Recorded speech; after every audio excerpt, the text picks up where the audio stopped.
think I'm going to talk about my song Locked Out because it is my favorite song that I've written as of yet. Just because I had an idea and I think I executed it well and it came out and I was happy with it. Generally I'm tweaking and retooling and things aren't really want them, but this one just kind of came out and I was like, okay, that works, oh, that's good. And so Locked Out is a story about a guy who's in his, he's mid-40s, late 40s, locks himself out of his house, and he has to sit on the front porch and wait for his wife to come home and let him in. And as he's sitting there, he kind of goes, what am I doing with my life? Like, what's going on? Like, he realizes, like, it's not about money, and he just hasn't done anything except for go to his job every day and come home, and that's it, and that sucks. And so he kind of rediscovers himself, and at the end, he kind of snaps out of it because his wife pulls in and comes to unlock the door for him. And it was an interesting approach trying to write it because I'm not 40, and I've never locked myself out of my house and had to wait for my wife to come let me in or something like that. It was basically completely in my head. I had no real life experience to relate. And usually when I'm writing from a character point of view, if they're cynical or angry or something, like that's an emotion that we can identify with. I had nothing to go on with this, so it's basically like a shot in the dark. And the thing is, he's physically sitting on a step, so it's a very simple riff. It's a very, very, very laid-back, very clean piano riff. There's not a lot going on.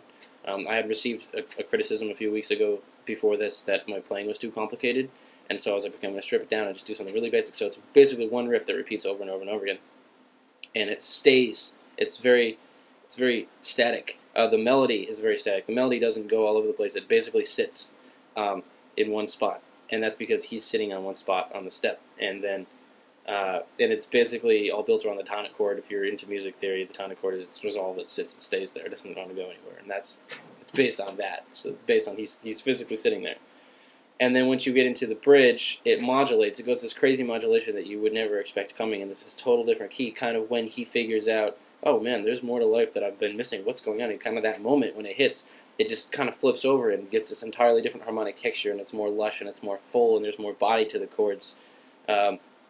And at the end of that, when his wife pulls back in, he kind of, it's like when you snap back out of it, and he's still sitting there. So I had to find a way to get out of this modulation, but not actually modulate. Usually when you modulate, you start, and then you modulate in there in a different key. I did pull off a modulation where when you end up at the end of it, you're still in the same key because he hasn't physically moved from the step. He's still sitting there. So it was important that this modulation wouldn't actually bring you to a different place because he's still there. And then it goes back to being this simple thing. And my songwriting teachers were not happy when I wrote this song because it's basically you either have a verse-refrain song or you have a verse, pre-chorus, chorus song, and this is kind of a verse-refrain song with a pre-chorus. And my teacher was like, well, you can't do that. You have to pick. And I was like, no, I'm just going to leave it like that. And so, in its different form because it goes verse, pre-chorus, refrain, verse, pre-chorus, refrain, then you have your bridge, and the last time there's no pre-chorus, it's just verse, refrain. And so I broke a few songwriting rules with that one.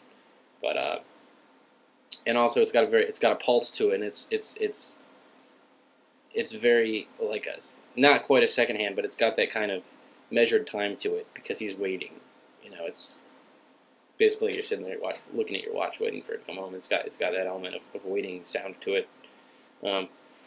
And so that one was, there were a lot of little kind of things that I wanted to throw into that song that I ended up taking out because it was just about being relaxed and simple and keeping it simple and allowing the music to get out of the way of the message because I think the message is what was important about that one. Some of the songs are just because the music sounds fun or because the melody's fun or the words are fun. That song is about kind of that, don't let things get away from you. Because in the beginning it's your home is really not your home if you forget the key and I'm locked out. And at the end it's your life is really not your life if you forget the key and I'm locked out. And so you basically changed the meaning of the song with changing one word. And that was the message. And so I had to peel away everything else that I usually do in a song to make sure that that's not touched and make sure that's what resounds when you hear it. So that one, I think I'm pretty pleased with that one. That's one, and I very rarely play it, and it's going to be on the new record. But that's kind of how that one's put together.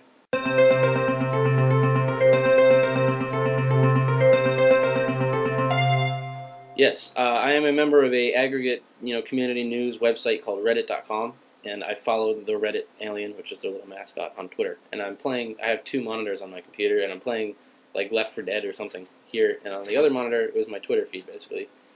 And I saw something along the lines of Pixar fulfills dying girl's wish to see Up or something like that. And it was back in, I think, June before the movie came out. And what happened is I read the article, and this girl named Colby Curtin from Orange County, California,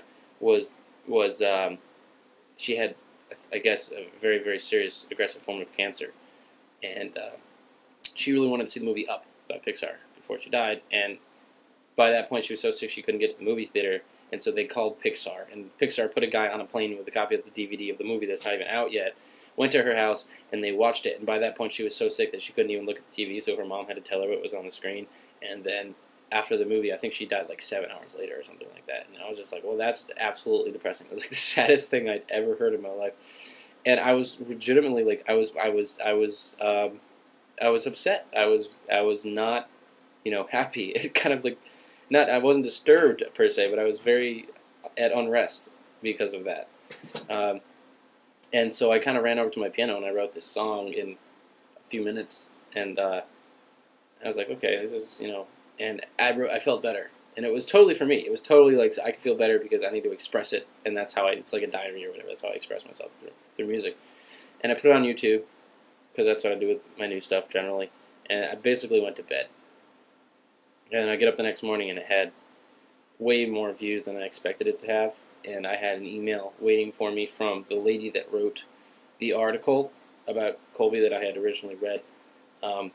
And so she said, give me a call. And so I called her up, and she had all these questions about how I found out about it and kind of my background and stuff. And she wrote another article about Colby and basically how it had affected everyone. It's going around the world, and everyone was writing songs and doing artwork, and there was a lot of people that were really affected by the story. And it kind of, people kept passing it around, and my song kind of got dragged in the mud behind that story. And I think a lot of people, it was something that they could connect to, and it's something, that they could emote with about the situation. They could feel like they'd taken part in it somehow. And I ended up getting, I got emails from the family. I spoke with 3 family members, I think the aunt and the sister and another, I think the mother.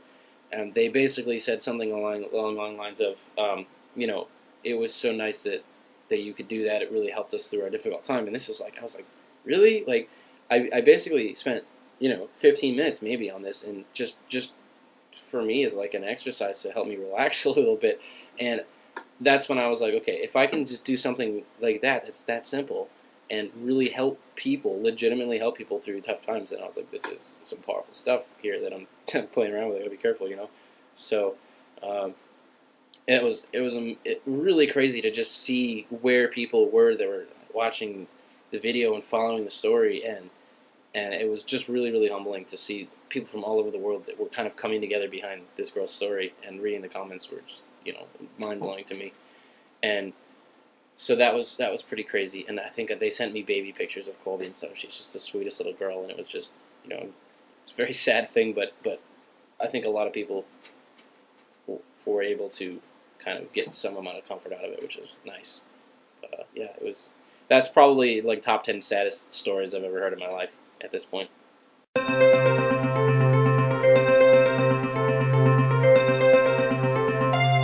My friend Caitlin from Canada, I think she's Caitlin Bell 18 or something along those lines. I forget her handle. Caitlin Bell 18, I think.